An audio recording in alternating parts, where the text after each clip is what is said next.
Bismillahirrahmanirrahim. Assalamualaikum warahmatullahi wabarakatuh. Pada kesempatan ini saya ingin melanjutkan kembali tentang totali pasrah, ya.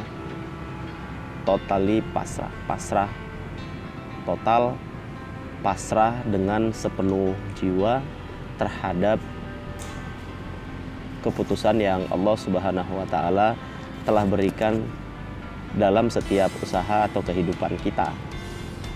Teman-teman sekalian, ranah berusaha, ranah berjuang, ranah mewujudkan mimpi, ranah meraih cita-cita itu adalah wilayah kita.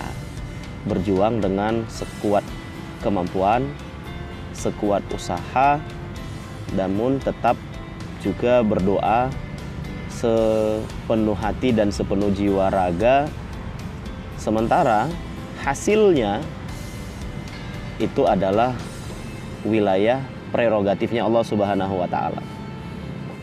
Apapun yang kita kerjakan, semaksimal apapun kita, bagaimana hasil yang kita dapatkan, itulah yang terbaik bagi kita dan itulah yang merupakan ketentuan dari Tuhan Yang Maha Esa. Teman-teman sekalian, bisa jadi ketika kita sudah berusaha maksimal, ketika kita sudah berusaha dengan sebaik mungkin, dan dalam hitung-hitungan kita hasilnya bisa memuaskan kita atau bisa kita raih, namun pada akhirnya bisa jadi tidak seperti yang kita bayangkan. Nah, disinilah kemudian teman-teman sekalian, kita dituntut untuk meletakkan hati kita ini berada pada, tunduk pada ketentuan Allah Subhanahu wa Ta'ala. Karena disitulah letak totali pasrah itu. Kita kesampingkan ego kita kesampingkan rasa besar diri kita hilangkan keakuan kita terhadap keputusan yang kita terima atau hasil yang kita dapatkan. Sekali lagi, tentu bukan perkara yang ringan untuk melakukannya, tapi juga bukanlah suatu hal yang mustahil, ya. Tinggal kita bagaimana melatih hati kita ini untuk bisa pasrah dengan apa yang kita dapatkan atau yang kita terima. Masalahnya memang teman-teman sekalian, ego kita ini yang kadang tidak bisa kita tundukkan begitu. Kita menganggap seolah-olah apapun yang kita kerjakan itu hasilnya akan seperti yang kita bayangkan. Ternyata tidak begitu. Bisa jadi sesuatu yang engkau rasa baik bagimu, tapi di sisi Allah tidak. Tapi sebaliknya bisa jadi yang engkau anggap tidak baik bagimu, tapi bagi Allah, di sisi Allah itulah yang terbaik. Ini kalau kita pakai logika gitu ya. Kita pakai logika memang susah menerimanya begitu. Susah menerimanya. Kita udah berusaha maksimal.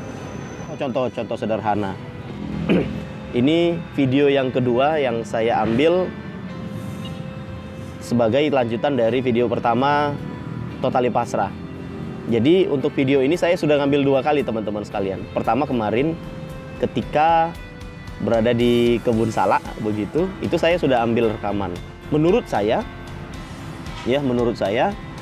sebagaimana yang tadi saya sampaikan, usaha saya sudah semaksimal mungkin di situ. Dan saya yakin dan percaya hasilnya akan sangat baik. Dan saya yakin akan banyak yang menyukai video itu.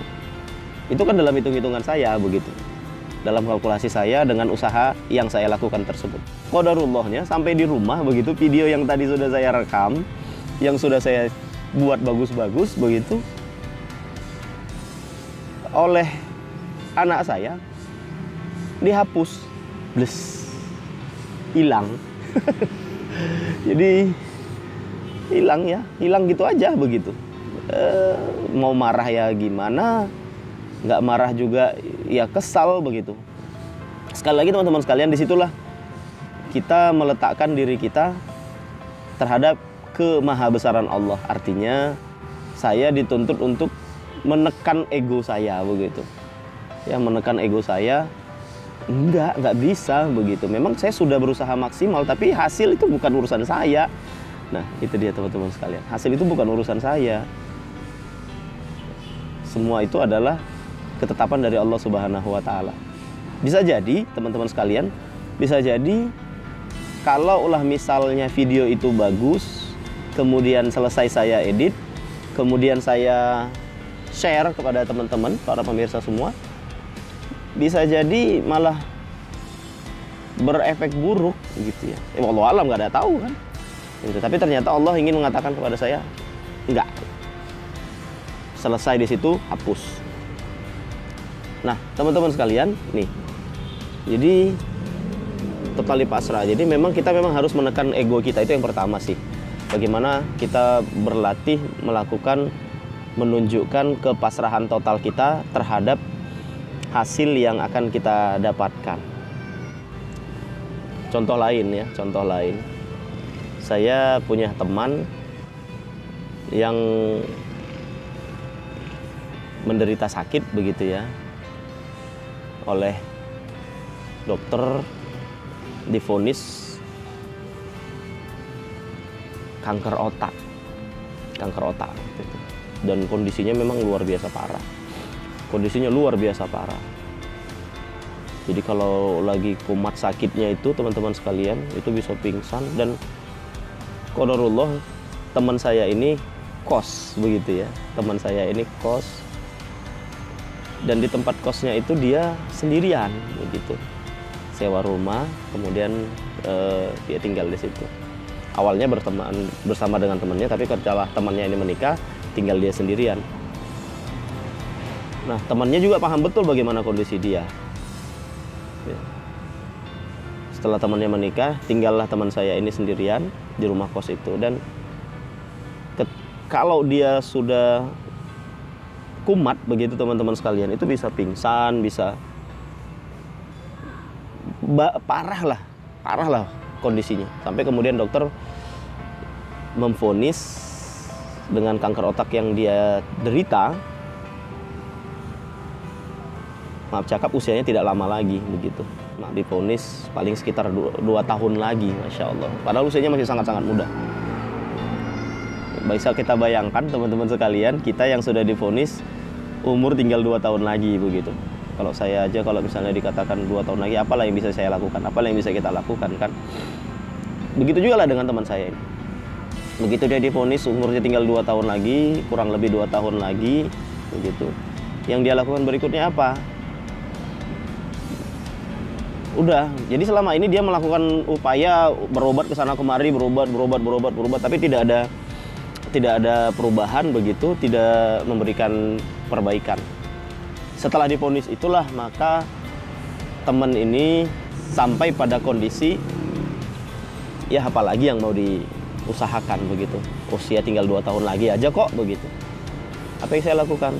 Maka kemudian teman saya ini berusaha maksimal dalam rangka mendekatkan diri kepada Allah Subhanahu wa taala. Teman saya ini memfokuskan dirinya untuk mendekatkan diri kepada Allah Subhanahu wa taala. Tentu sebagai ikhtiar agar kiranya akhir hayatnya husnul khotimah kan begitu. Just dia gunakan waktunya untuk beribadah dengan sebaik mungkin.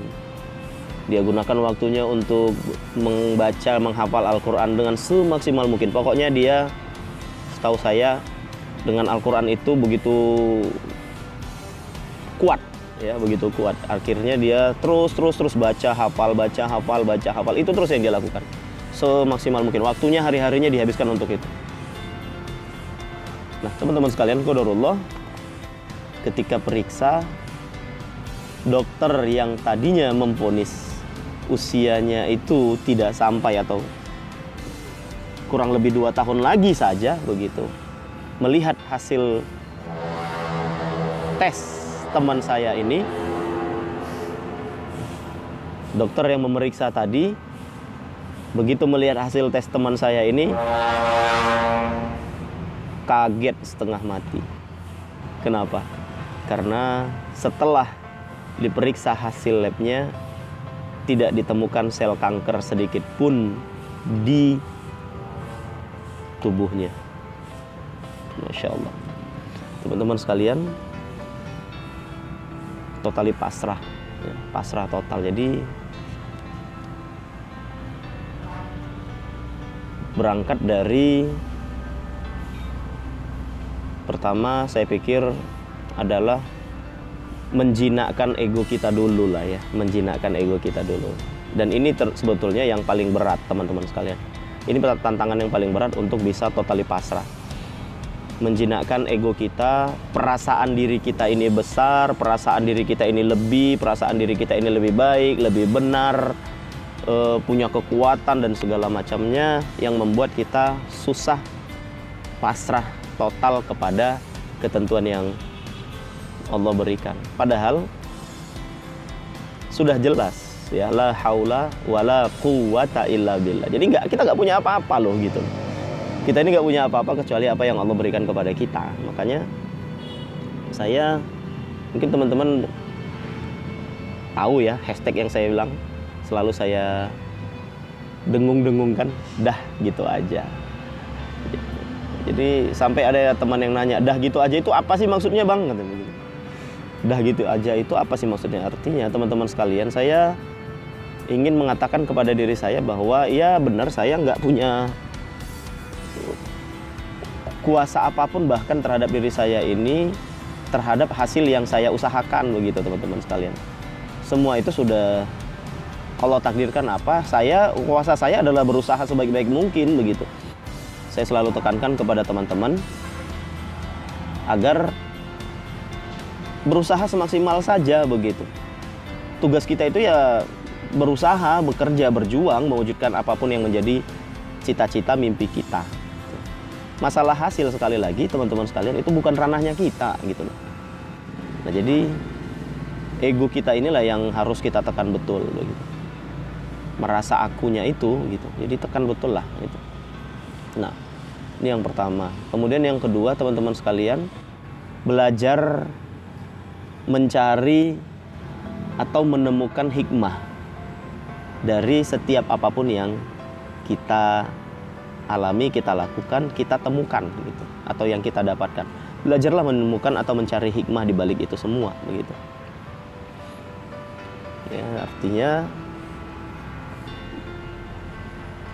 disinilah kita berlatih untuk memandang positif apapun yang datang kepada kita, ya. Memandang positif apapun yang datang kepada kita. Tentu perlu kebesaran hati juga begitu, perlu kebesaran hati juga. Karena memang totali pasrah itu bukan pekerjaan akal ya. Pasrah itu pekerjaan hati begitu. Dan kalau sudah bicara hati ya, maka urusannya adalah urusan lembut atau kasarnya hati seseorang ya kan. Jadi saya selalu berusaha pada diri saya sendiri untuk selalu menjaga agar hati ini tidak cemar, tidak terkotori dengan hal-hal yang membuat saya berpikir negatif. Jadi perasaan kita itu adalah cerminan hati kita, begitu. Perasaan kita itu adalah cerminan hati kita, dan perasaan kita itu juga adalah gambaran dari apa yang ada di dalam benak kita. Adalah gambaran dari apa yang ada di dalam benak kita. Apa yang kita pikirkan itu muncul dari perasaan-perasaan dan ekspresi-ekspresi kita. Itu berkorelasi betul teman-teman sekalian. Kita memikirkan sesuatu hal yang tidak baik misalnya begitu. Ketika kita memikirkan sesuatu yang tidak baik, hal yang tidak baik, biasanya hati kita itu pun akan tidak nyaman. Dan kalau hati kita tidak nyaman teman-teman sekalian, dari ekspresi tubuh kita, dari ekspresi diri kita itu pasti akan kelihatan kalau kita sedang tidak nyaman. Nah ini dia. Sebaliknya, kalau kita memikirkan hal-hal yang baik, hal-hal yang positif, hal-hal yang menggembirakan misalnya, maka hati kita pun, perasaan kita pun akan sangat-sangat nyaman, sangat-sangat bahagia begitu, dan akan terpancar dari aura kita. Oleh karena itu maka ingat apa kata Nabi SAW, inna fi jasadil mudghah, ya kan? Sesungguhnya pada sebuah tubuh itu ada segumpal daging yang jika daging itu baik, maka baik seluruhnya. Jadi komandannya itu di situ, teman-teman sekalian. Oleh karena itu maka penting bagi kita untuk senantiasa menjaga hati kita ini tetap berada dalam posisi yang terbaiknya, positif ya. Bagaimana caranya? Tidak lain tidak bukan ala bidzikrillah tatmainnul qulub, ya kan? Menjaga hati dengan cara banyak-banyak berzikir, Masya Allah. Nah, teman-teman sekalian, ini beberapa hal yang bisa kita lakukan agar kita bisa menunjukkan kepasrahan total kita dalam setiap keputusan yang Allah Subhanahu wa Ta'ala berikan kepada kita. Dah, gitu aja. Assalamualaikum warahmatullahi wabarakatuh.